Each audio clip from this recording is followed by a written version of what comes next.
Bonjour à toutes et à tous. Je vais essayer aujourd'hui de vous expliquer un peu pourquoi on a embarqué en ce voyage de kata sur le site de Chartres. En fait, on a toujours essayé ici de créer une culture d'amélioration continue au quotidien où tout le monde vient avec un état d'esprit d'amélioration continue en faisant les kaizen, les améliorations sur nos processus, nos standards. Parce qu'ici, on fait ça au quotidien et on vient non seulement pour remplir un rôle, on améliore la performance et comme ça, on peut livrer beaucoup plus de produits vers nos patients avec un quotidien plus stable, moins frustrant. Donc c'est pour ça que nous avons lancé aujourd'hui sur le site 3 initiatives qui sont liées à nos objectifs du site sur lesquels on doit apporter un focus particulier. Donc ces 3 initiatives, c'est sur la partie flux des consommables, la partie flux de libération au niveau de notre lead time à réduire et sur la partie scrap, donc sur la partie rejet que vous avez le board juste derrière moi. Donc sur ces 3 initiatives, on utilise la même structure kata. Je vais vous rappeler un petit peu en quoi elle consiste. Donc dans un premier temps, on va définir notre challenge. Ensuite, on cherche à comprendre quelle est notre situation actuelle, où est-ce qu'on en est, analyser, ce qui va nous permettre de définir ce qu'on appelle une target condition, où est-ce qu'on veut aller demain. Et pour pouvoir y arriver, on va pouvoir faire plusieurs expérimentations, plusieurs tests pour voir qu'est-ce qui fonctionne ou qu'est-ce qui ne fonctionne pas. Et ce qui est important de retenir, c'est que même si le test n'est pas positif au sens business du terme, ça reste un apprentissage, donc on a appris des choses sur notre process. Donc aujourd'hui, dans les boards kata qui sont déjà lancés, il y a une bonne dynamique, une bonne énergie et on voit déjà des bons résultats. Et je vous propose de les voir plus en détail maintenant avec nous. Fabien Auvray, je suis en charge du track rejet sur le site de Chartres. Cette année, nous nous sommes fixés un objectif ambitieux, réduire tous ensemble 50% de nos rejets. Notre démarche consiste véritablement à mieux structurer notre démarche d'amélioration continue et à insuffler un état d'esprit kata au sein des équipes. Voilà comment nous avons commencé à travailler.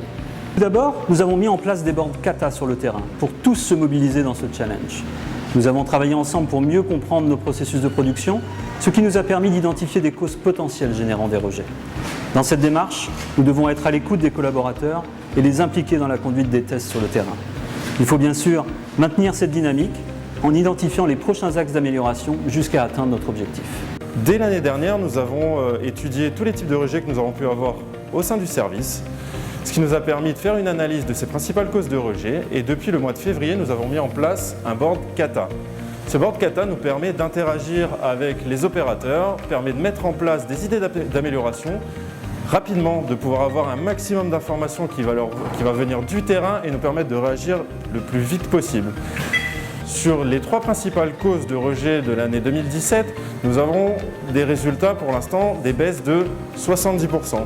C'est un vrai succès parce que depuis, on travaille moins dans l'urgence, on a moins de fatigue puisqu'on doit envoyer moins de cycles. Ça nous dégage du temps pour pouvoir accomplir d'autres tâches dans le service.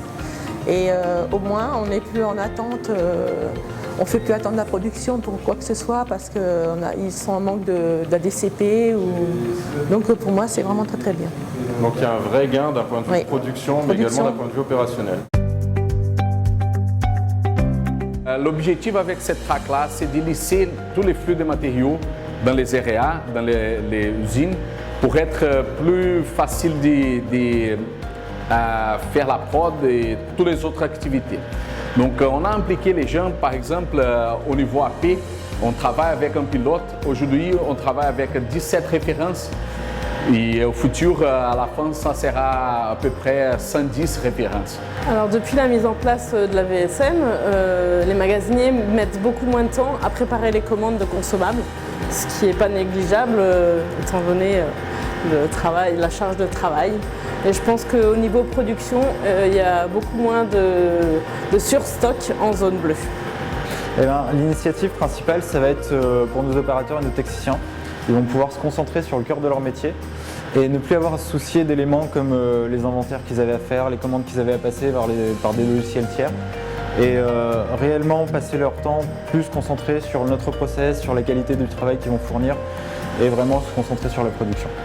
Donc on a mis un système de carte Kanban en place juste pour nous dire quelle est la quantité de matériaux qu'il nous faut faire, qui nous manque, Et après, oui, les magasiniers ils peuvent voir quelle est la quantité et quelle est la référence qui en manque pour livrer pour la prochaine shift.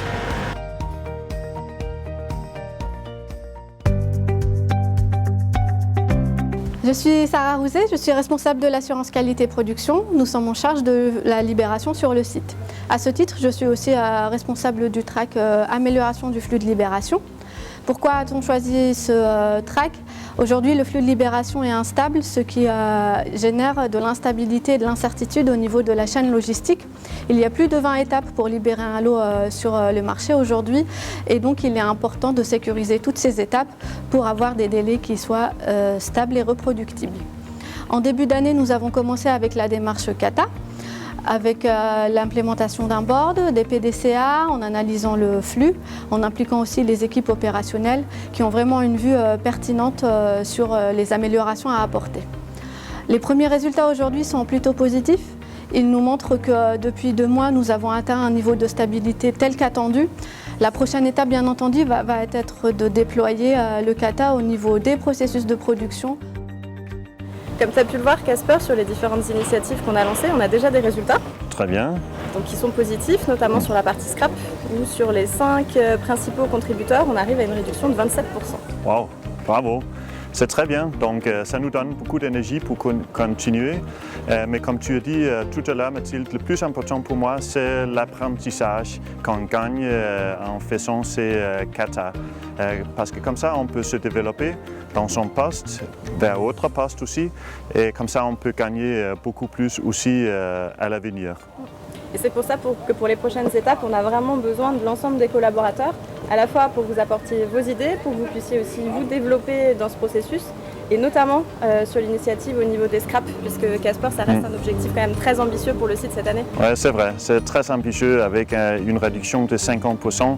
C'est vraiment dans tous les services qu'on a besoin de vous pour s'impliquer en faisant les katas au quotidien. Donc, rejoins-nous en ce voyage kata.